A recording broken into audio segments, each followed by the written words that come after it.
সংবিধানকে বাঁশ কাটিয়ে অসাংবিধানিকভাবে ক্ষমতা দখল যারা করেছে, একদিন বাংলার মাটিতে তাদের বিচার করতে হবে, যাতে আর কখনো কেউ তাদের গণতান্ত্রিক অধিকার কেড়ে নিতে না পারে।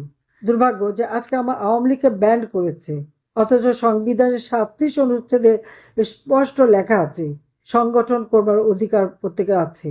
আর আমাদের সংবিধান মানে সংগঠন আওয়ামী লীগ, এই আওয়ামী লীগ প্রতিষ্ঠা হবার পরেই তো বাংলাদেশ স্বাধীন হয়েছে, অথচ সেই আওয়ামী লীগকে আজকে সংগঠন করবার অধিকার থেকে বঞ্চিত করছে, সমাবেশ করার অধিকার থেকে বঞ্চিত করছে। কিন্তু বাংলাদেশে যদি গণতন্ত্র থাকে, তাহলে যে কোনো দল গঠন বা সেই দলের সমাবেশ করবার অধিকার 37 অনুচ্ছেদে স্পষ্টভাবে করে দেওয়া আছে।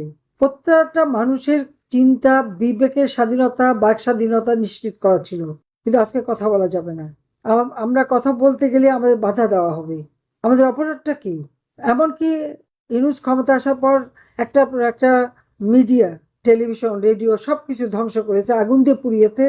আর যারাই যখন কথা বলতে গেছে তাদের বন্দি করা হয়েছে। হাজার হাজার সাংবাদিকের চাকরি খেয়েছে, তাদের কারাগারে নিয়ে নির্যাতন করে যাচ্ছে। আজকে আওয়ামী লীগ করবে বা মুক্তিযুদ্ধ হলে তাদের ব্যবসা বাণিজ্য, চাকরি, এমনকি ছেলেমেয়েরা লেখাপড়া পর্যন্ত করতে পারবে না। অথচ আমাদের অনুচ্ছেদ 38-এ স্পষ্ট বলা আছে চিন্তা, বিবেক ও বাক স্বাধীনতা নিশ্চিত করা, বা 39-এ পেশা বা বৃত্তির স্বাধীনতা, ধর্মীয় স্বাধীনতার কথা 40 অনুচ্ছেদে বলা আছে, এমনকি 41 অনুচ্ছেদে সম্পত্তির অধিকার আছে। অথচ আমাদের বিরুদ্ধে মিথ্যা মামলা দিয়ে সব সম্পত্তি নাকি কেড়ে নিয়ে যাচ্ছে।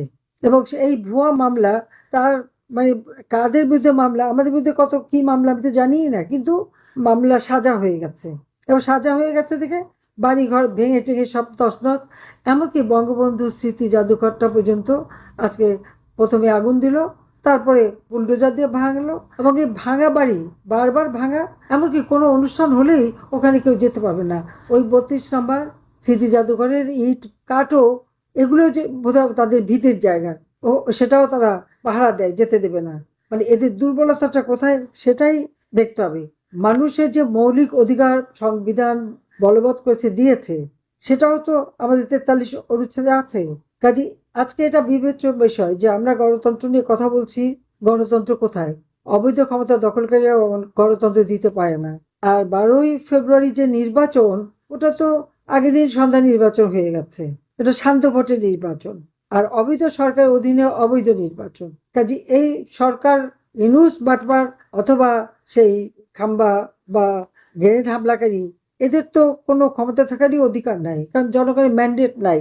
সেই ক্ষেত্রে আমি আমাদের সকল নেতাকর্মীদের বলবো যে আমাদের আরো সুসংগঠিত হতে হবে, মানুষের কাছে যেতে হবে। একটা কথা মনে রাখতে হবে, আওয়ামী লীগের একমাত্র শক্তি হচ্ছে জনগণ। আমরা যতবার ক্ষমতা এসেছি, আওয়ামী লীগ কোনোদিন অবৈধভাবে ক্ষমতা আসে নাই। আওয়ামী লীগ সবসময় জনগণের ভোটে নির্বাচিত হয়েই ক্ষমতা এসেছে। জনগণই শক্তির উৎস, আমরা সেটাই সবসময় বিশ্বাস করি। কিন্তু আজকের বাংলাদেশ সেই 2024 সালের 5ই আগস্টের পর থেকে বাংলাদেশ হয়ে গেছে জঙ্গিদের দেশ, সন্ত্রাসের দেশ, দুর্নীতি, লুটপাট, চুরি, মানুষ খুন, এইটাই চলছে। আর সেই বাটপার ইউনূসের সরকারই বলি আর তারেকের সরকার বলি, তাদের গুণটা কি? দুর্নীতি আর মানুষ খুন, এই দুটোই হচ্ছে তাদের আসল গুণ। কাজী এদের হাত থেকে দেশকে রক্ষা করতে হবে। একটা মিছিল থেকে 7 জন নাই, তাদেরকে তুলে নিয়ে গেল। আজকে তুরাগ নদীতে 2 জনের লাশ পাওয়া গেল ক্ষত বিক্ষত, বাকিরা গেল কোথায়? 3 জনের লাশ পাওয়া গেছে, আর 4 জনের খবর এখনো পাওয়া যায়নি। বিধবা মায়ের সামনে দিয়ে প্রান্তকে তুলে নিয়ে গ্রেপ্তার দেখিয়ে সকালবেলা লাশ বানিয়ে ফেরত দিল।